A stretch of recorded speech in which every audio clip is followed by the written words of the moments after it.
Hello, friends. Welcome to Soul Shift Coaching. I'm David Hale. Thank you for being here. For over 18 years now, I've been blessed to be walking down this path of transformation. And what I want for Soul Shift Coaching is to take to a wider audience that which has freely been given me, a transformed life. And so if you like this content, please give me a thumbs up, leave me a comment, and subscribe to my channel. What I'd like to speak with you all about today is confidence. How do we get it?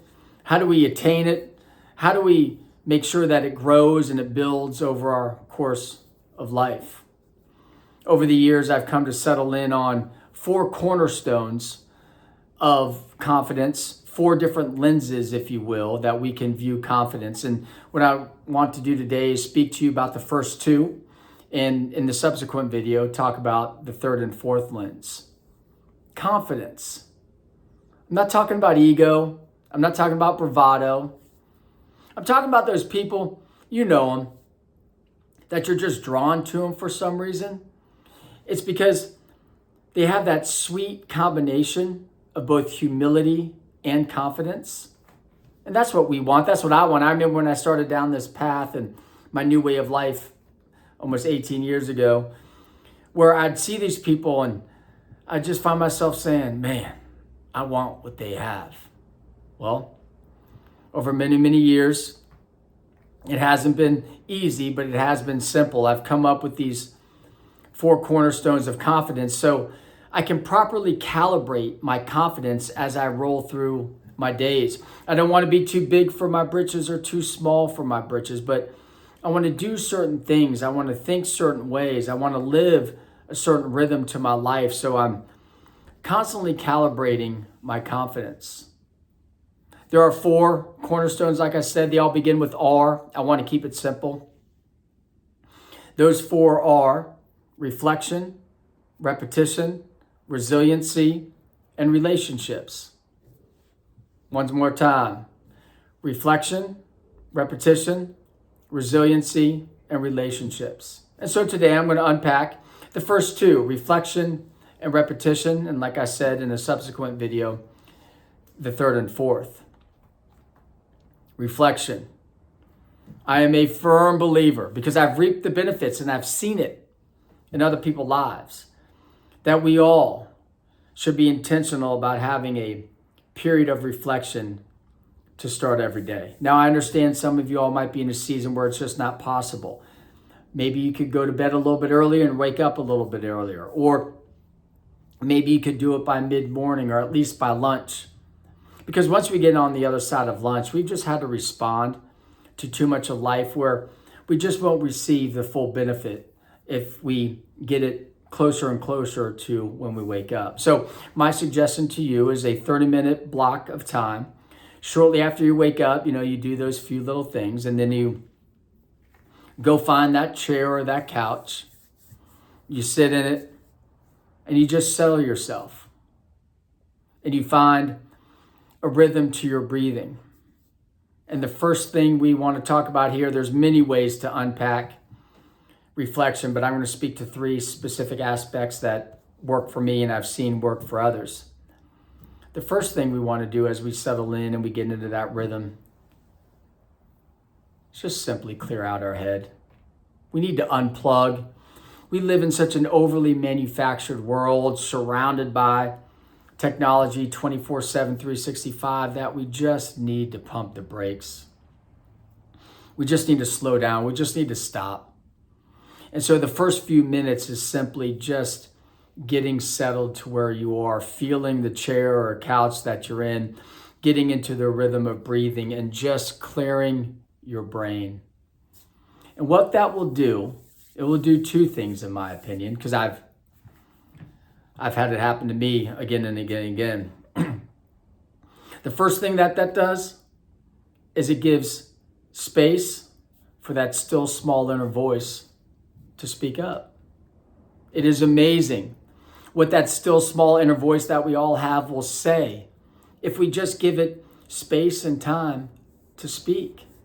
And as it speaks, one of the things it will likely do, and it has done it for me, is it helps us to prioritize our lives. It reminds us of what's truly important. In the busyness of life, way too often, important things drop to the bottom and unimportant things make their way to the top. So this first aspect of reflection, when we clear our brain and get settled, is it gives space and time for that still small inner voice to speak truth to us.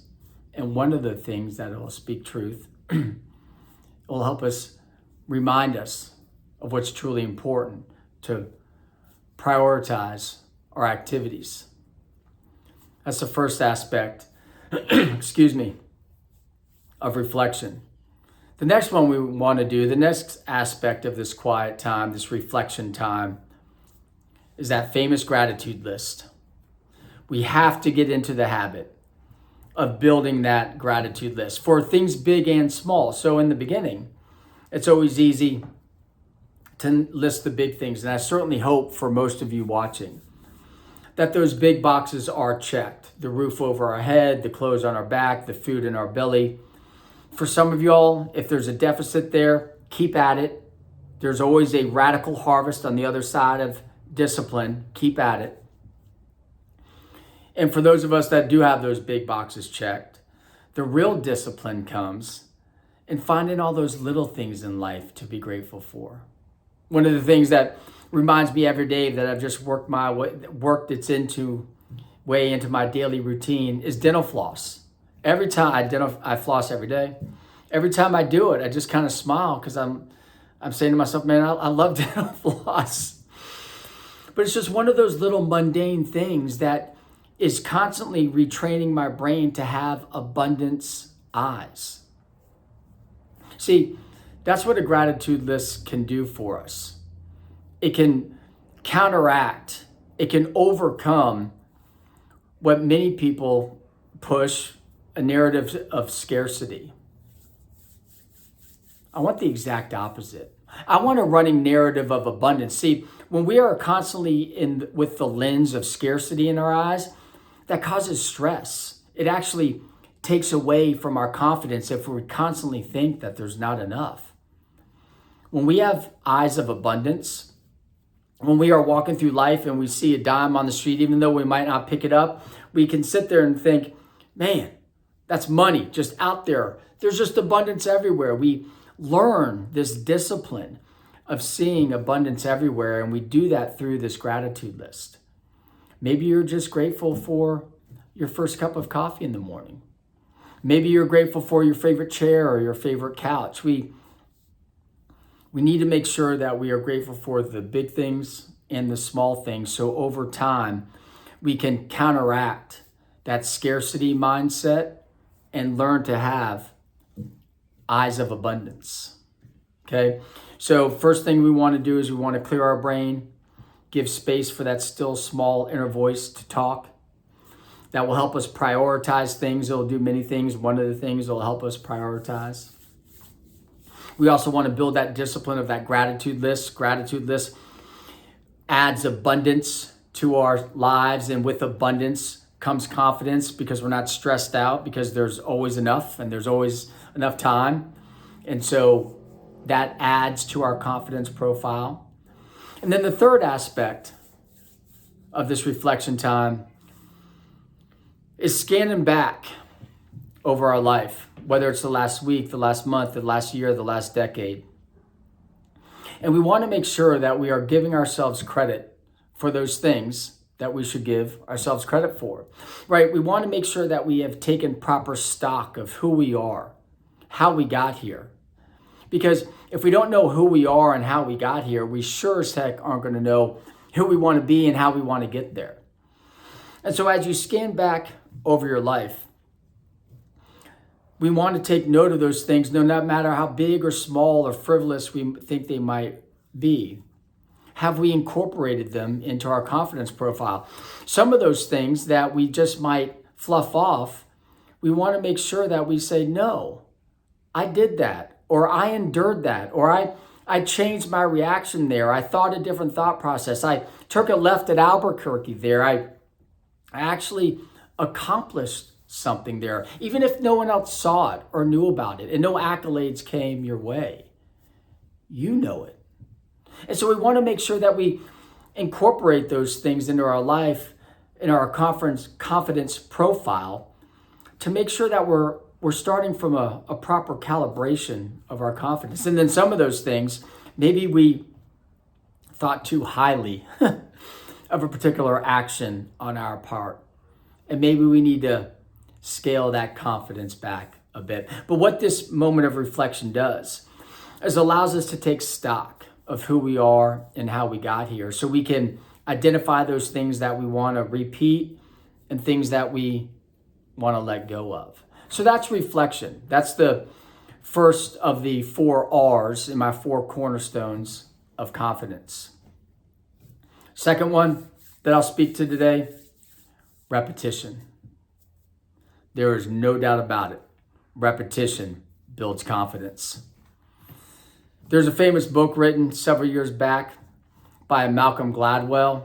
And one of the things that he said was that he spoke about this 10,000 hour threshold, where if someone participated in an activity for 10,000 hours, there was a certain level of mastery in that activity. Well, if an average person works roughly 2,000 hours a year, 2 into 10 is 5, so 5 years. What have you been doing for 5 years? Have you incorporated those activities into your confidence profile? So let's first take a sidestep and think about some of those activities that maybe aren't bearing as much fruit as you'd hope they are. See, one of the outcomes of that reflection time as well is it will make clear to us those activities that bear fruit in our lives and those activities that don't.